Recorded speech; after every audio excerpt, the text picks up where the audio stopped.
Hello tout le monde, petite vidéo ce matin parce que j'ai répondu à une question qu'on m'a posée en message privé et que j'ai trouvé vraiment super intéressante. Donc je me suis dit que c'était cool de pouvoir vous partager ma réponse et mon ressenti par rapport à cette question. Donc la question c'était comment faire la différence entre ego, orgueil, peur et intuition. Alors, ce que j'ai répondu à cette personne, et je la remercie vraiment pour sa question, et d'ailleurs je vous invite vraiment tous à m'envoyer, si vous avez des sujets, des questions, des choses, n'hésitez pas à me les envoyer, comme ça si ça m'inspire, s'il y a quelque chose qui me vient, et ben je vous ferai un retour avec une petite vidéo du matin. Donc voilà, n'hésitez vraiment pas à m'envoyer. Et donc sa question, ce qui m'est venu en fait c'était l'ego. L'ego, on a tendance à en faire un ennemi, à faire quelque chose de dangereux, de lui, de méchant, qui nous veut du mal. Mais en fait, l'ego, c'est ce qui nous permet de faire cette expérience sur Terre. Donc, l'ego, c'est ce qui va me permettre de me différencier des autres. De savoir, jusqu'ici, c'est moi, et puis à partir de là, c'est l'autre. Qui je suis s'arrête ici, et l'autre commence là, tout simplement. Jusqu'ici, c'est moi, et puis là, c'est la table. Donc c'est pas un ennemi en fait, c'est quelque chose qui nous permet de faire cette expérience sur Terre, sinon on serait juste cette grosse masse tous ensemble à pas savoir qui est qui, et en fait on serait voilà, ce grand tout qu'on appelle l'univers, la vie. Donc cet ego est très précieux, on a besoin de lui pour pouvoir faire cette expérience terrestre.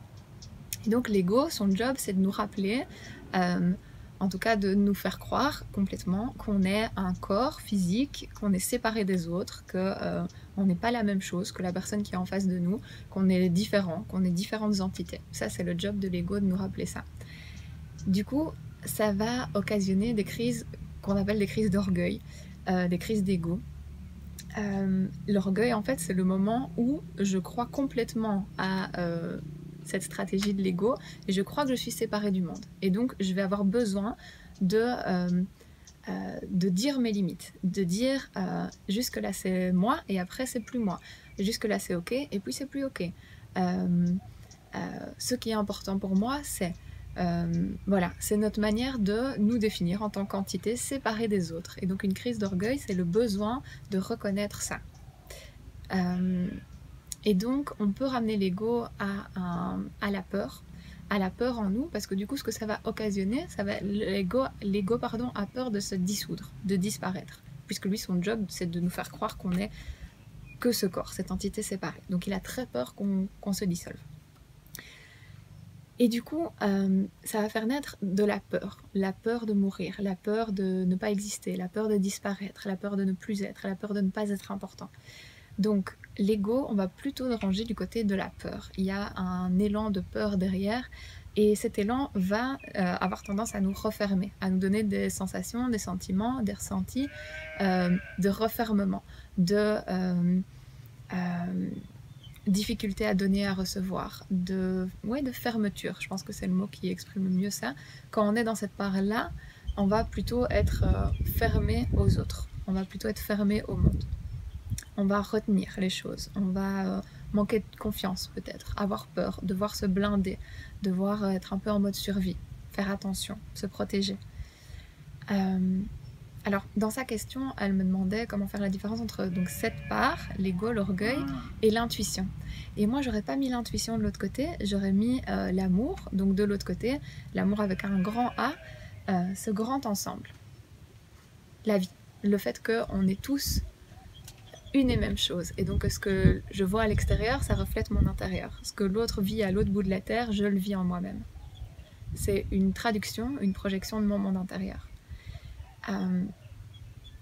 Et cet amour, cette masse qu'on est tous, quand je suis en contact avec cette part-là de moi qui sait, qui se rappelle de ça, qui n'a pas cru, qui n'a pas oublié, qui n'est pas tombé dans le mensonge ou l'histoire en tout cas de l'ego, sa réalité à lui, qu'il défend. Cette part-là de moi, qu'on peut appeler mon moi supérieur, mon âme, je veux dire la part de moi qui sait, au plus je vais être en contact avec elle, au plus je vais pouvoir être alignée avec cette part-là de moi, au plus je vais avoir cet élan d'amour, être en contact avec cet amour, et c'est quelque chose qui va créer en moi plutôt de l'ouverture, le fait d'oser, de me sentir connectée à tout, tant aux autres aux êtres humains qu'aux animaux, qu'à la nature, à ce qui se passe autour de moi, et ne pas croire que je suis séparée de l'extérieur. Donc moi, j'aurais plutôt tendance à avoir ces deux pôles-là. L'ego et la peur d'un côté, et l'amour de l'autre. Et donc, comme je vous le disais, ça va plutôt être des sentiments d'ouverture, d'oser, de s'expanser, de reconnaître que mon monde intérieur est le reflet du monde extérieur, et vice-versa. Et l'intuition dans tout ça, je l'arrangerais en fait du côté de... C'est comme si c'était ma ligne téléphonique, mon moyen de communiquer avec la part supérieure de moi-même dont je viens de vous parler. Donc, mon âme, mon moi supérieur, peu importe comment vous l'appelez, comment est-ce que je communique avec elle? Comment est-ce qu'on échange des informations pour pouvoir créer cet alignement? Par l'intuition, par ces messages que je reçois, qui viennent de nulle part, de je ne sais où, de on ne sait pas quand, on ne sait pas comment, mais on a une intuition.